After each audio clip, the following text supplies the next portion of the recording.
This story is called The Two Little Devils. Not talking about the devil. I should open it when it's like that. There's another story before that. Or maybe I read it also later.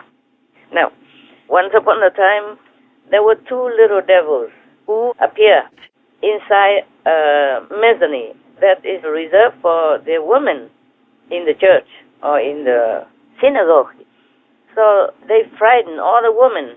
They all run away.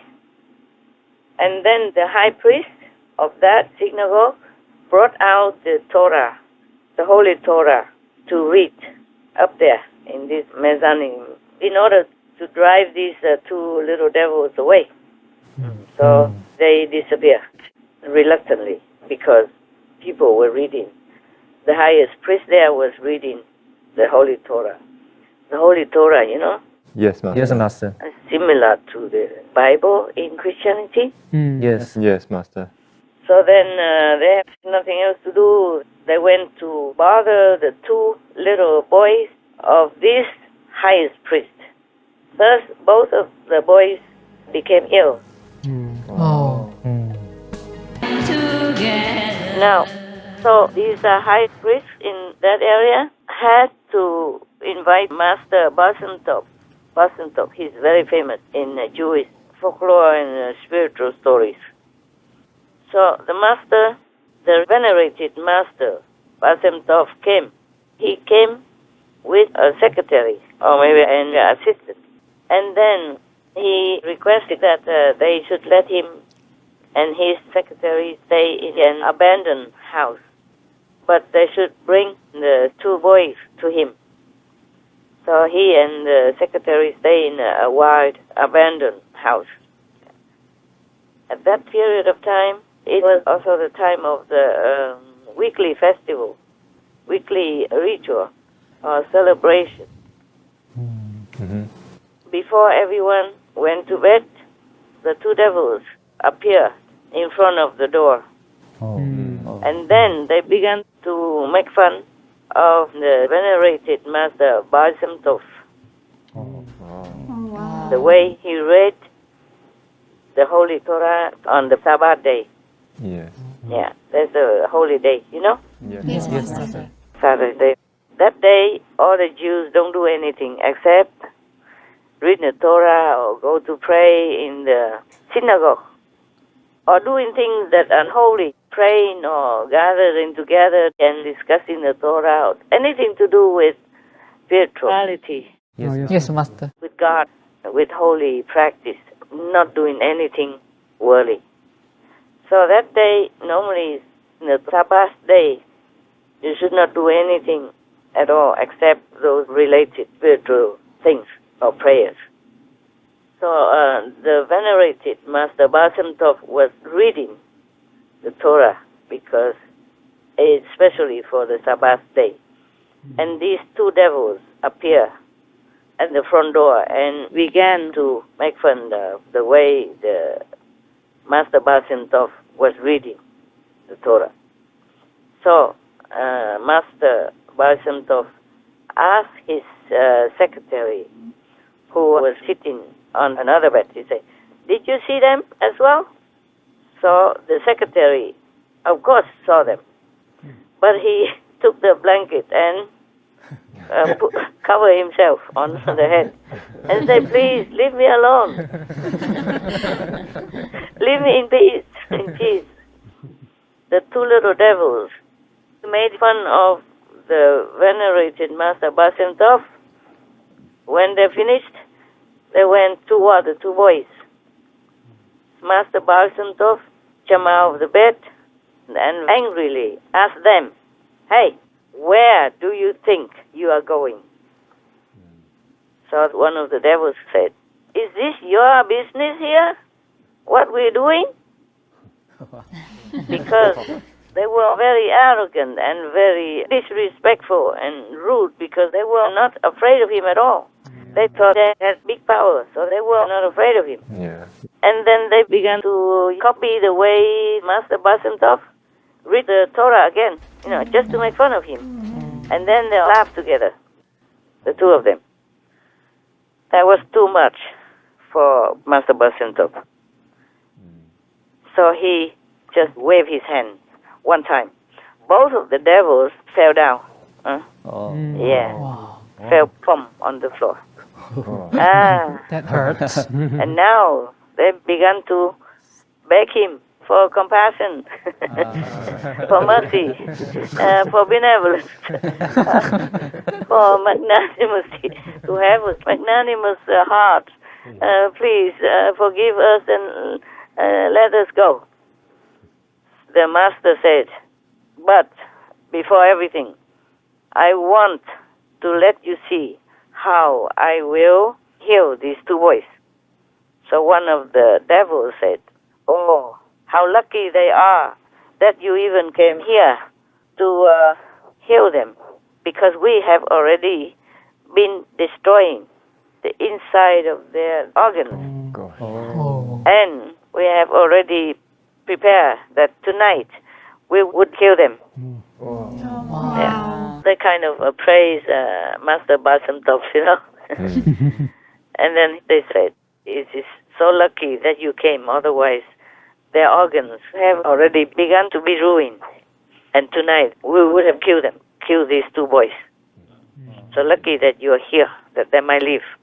So Master Basantop asked them, how have you been able to go into the synagogue, such a holy place like that? How can you go in there? Because normally devils are not allowed to go in there. Yes, Master. They could not. They just cannot.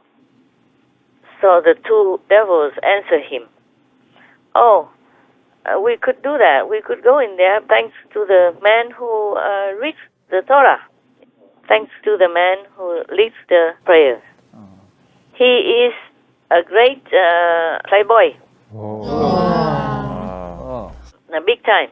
Every time he read any of the holy books, he was just thinking only of how to say it, to sing it, so that it becomes very, very attractive.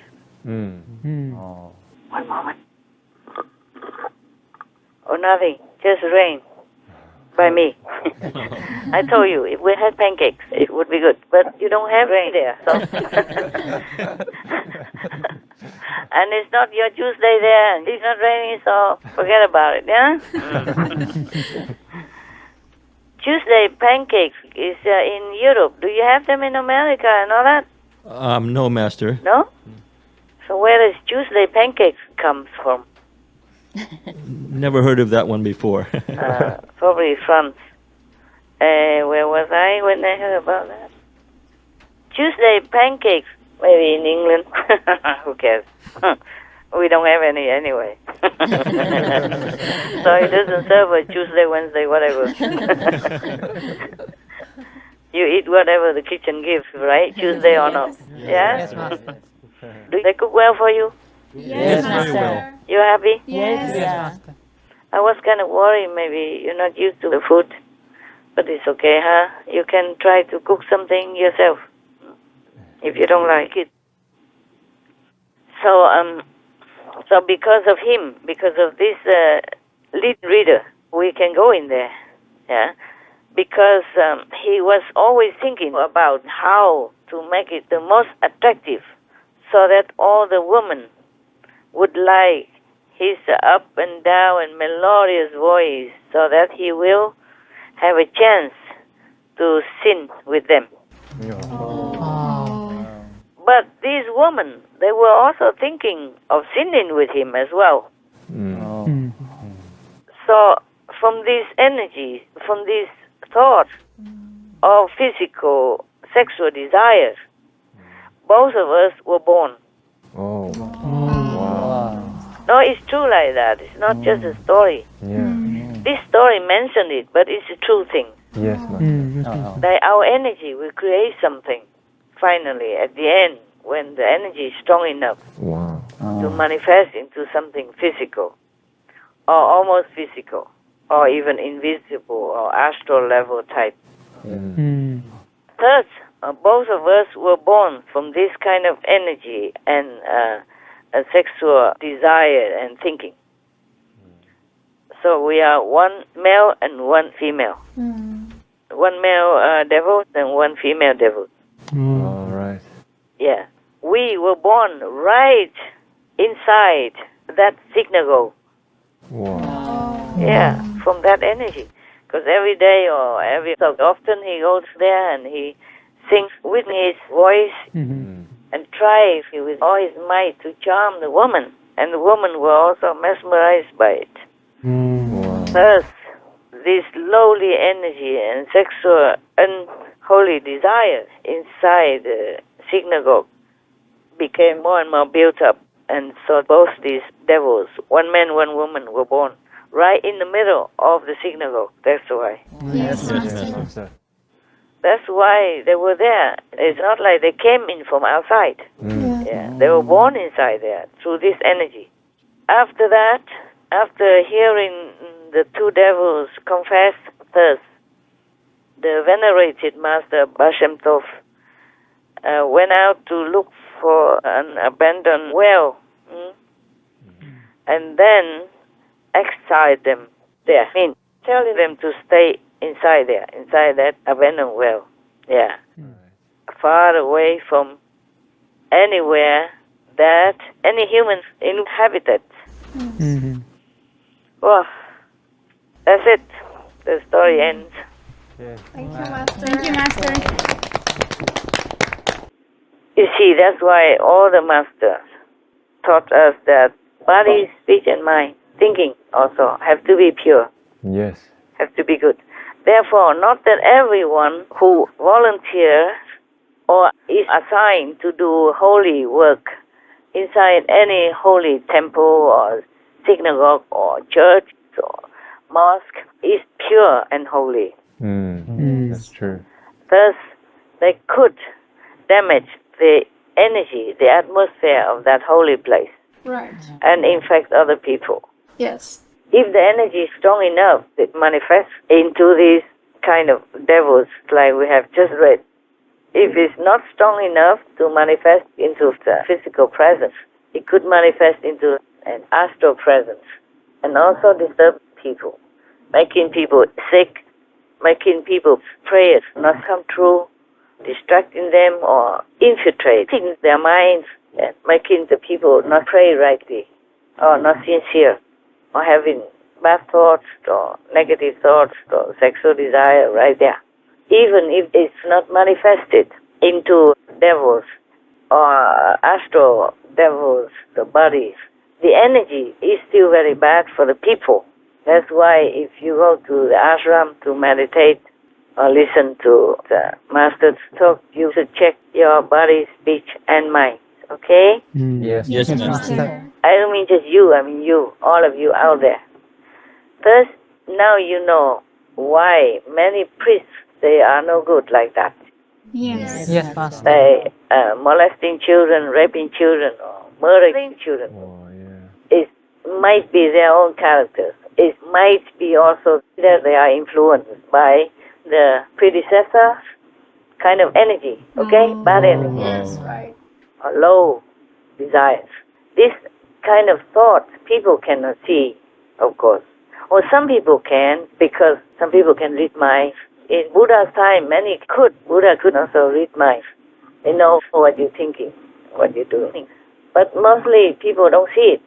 And if many of them concentrated on those people trusted and look upon to hear their teaching, their preaching, their interpreting of the holy books, like the Bible or Torah or Quran, for example, or Granth Sahib, for example, because people look at them, listen to them, so their energy also affects the people. Yes. Yes. So the priest or whoever is up there in the pulpit, they should keep their minds clean, yeah? And every day, not just there, not just at that time.